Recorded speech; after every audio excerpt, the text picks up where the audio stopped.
Thank you, Winston. Hi, everybody. How many, anybody out there ever have a relationship go a little sideways? Sometimes the person you're so in love with turns out to be not quite what you thought. About 30 years ago, I lived in a city of 1 million people, and I had a job downtown. And my boyfriend at the time, we will call him Jim.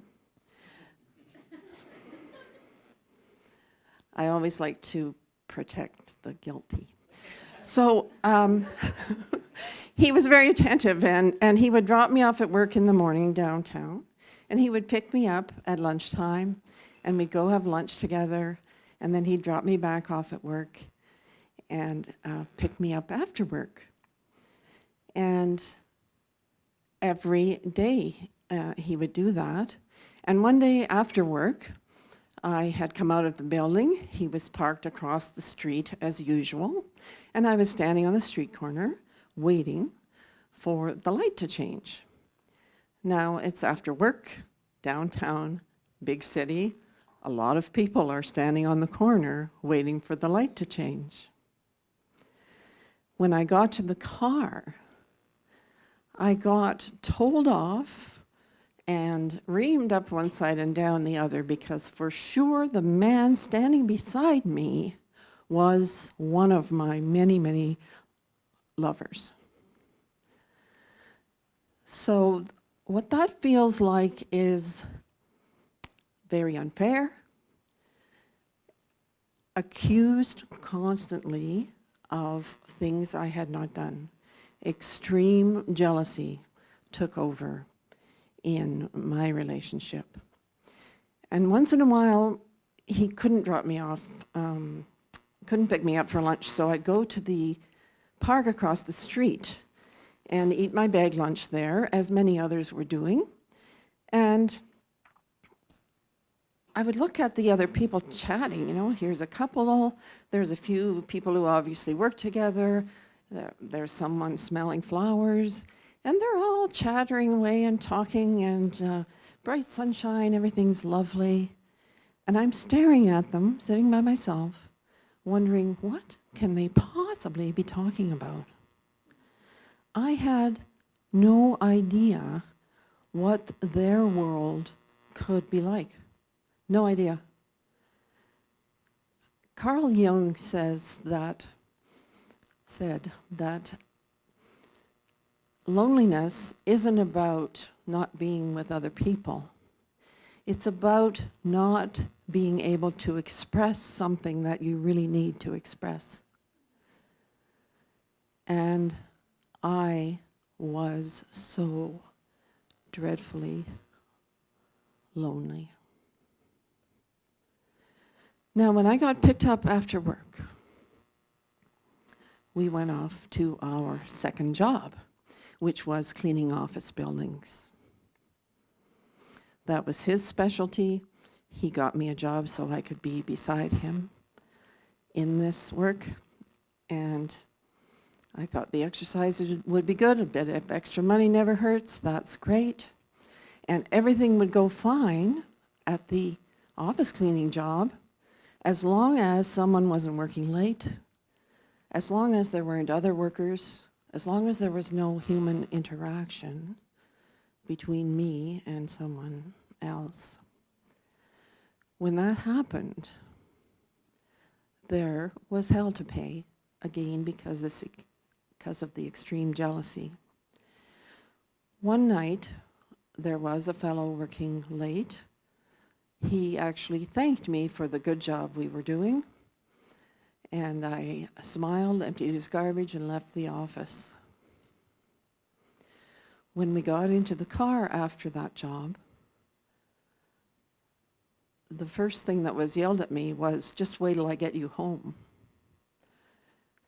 And I'm like, wait till you get me home? Like, are you my father or what? Like, you know, what does that mean? And because I had asked him a question back, he pulled off into a quiet little neighborhood.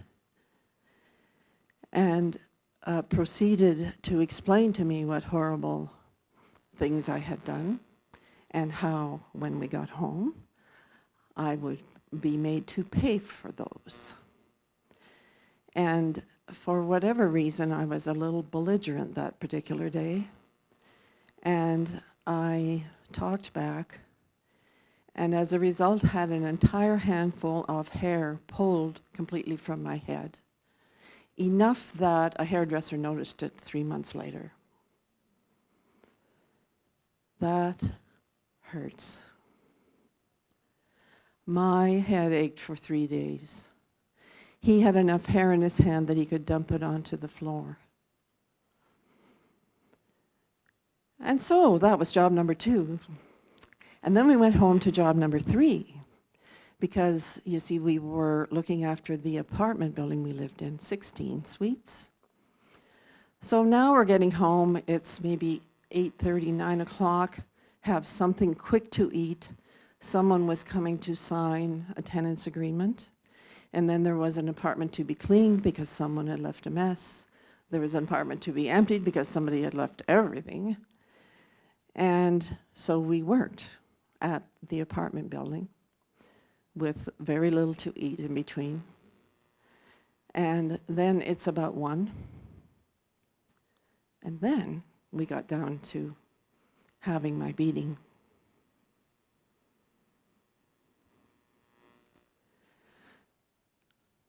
Pain,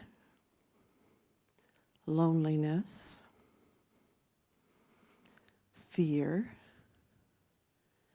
absolutely gripped me. And after that beating, there would be sex. And then maybe I would get a chance to take a shower. Maybe that would have to wait for morning. 2 a.m., allowed to lie my head down, finally, head throbbing, body in pain, having done nothing wrong. And the alarm went at 6:30 the next morning, and that day started all over again. And I lived some version of that day for 7 months. Now, a lot of people are curious about why we stay. You know, why didn't you just get out of there? That's wrong, right? I thought that this person who was harming me was not the person I had a relationship with. Surely we are going to get past this. We'll work on it together, and it'll get better, and we'll be able to do all of the things we planned about our future. It will be okay. In that kind of a schedule, I had no time to think about real world things. I never took a third-party view of what was happening there in an evaluative way to say, Peg, you know, you might want to give your head a shake. No, I never had the time with that kind of schedule, with that kind of monitoring, with that kind of fear, with that kind of loneliness, and with that kind of pain. Until one day we were working in the basement and getting some paint ready for an apartment or something. And I honestly don't remember the conversation. I don't know what was said or what provoked this particular action. But I was pushed backwards onto the cement floor, and my head hit after the rest of me had, and it made a horrible noise.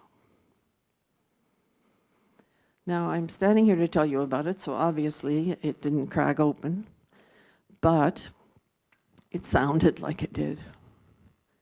And that turned out to be my wake-up call. I suddenly could think from outside the relationship, he may not intend to, Peg, but he for sure is going to kill you.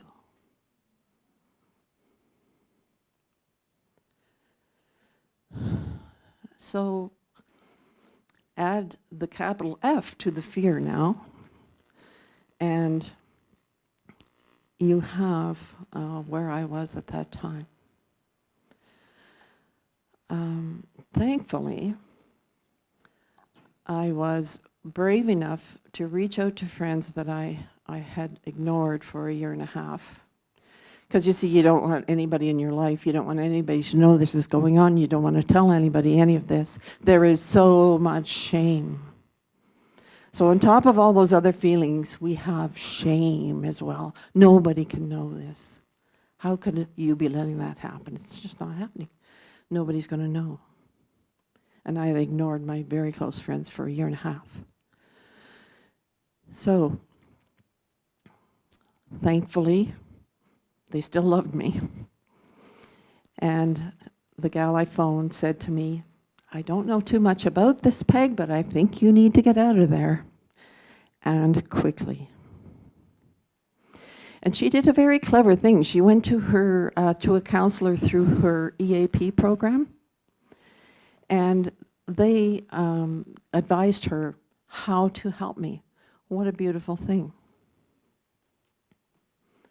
I went to my employer on the morning of my getaway, and I said to him, I've never done this before, but I am going to quit, and I will be leaving today. I can no longer stay in this city. And he said, sit down a moment and tell me what's happening. God love him. He was fabulous. And he arranged through HR, I had a week of holiday coming.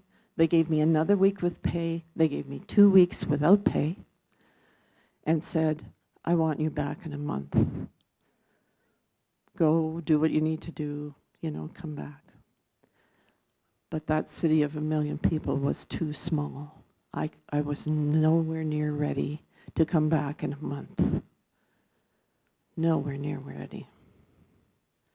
And I carried that kind of fear for a long time. Even at the airport, I was waiting at the gate. I'd been through security and everything, and I was going west, and I told him I was going east. And I knew he would turn up. And some nice gentleman asked me if anybody was sitting there or something, and I'm like, don't look at me, don't talk to me. I can't interact with other men because he's going to be here any minute. And I'm going to have the beating of my life right here in the airport. I just knew it. So that kind of fear I held on to for a long time. And I only realized it once, about 8 years later. I was having a coffee with some friends, and I found out that her husband was an RCMP officer. And I just felt the fear come off me in waves. And that's when I realized I still had that fear. But you know what? I got through it. And there is always hope. And there is joy in starting over. Ask my friends, I start over all the time. Yeah, it's fun. It's fun. You can. You get help. You get help, and you start over. My name is Peg, and I'm a survivor.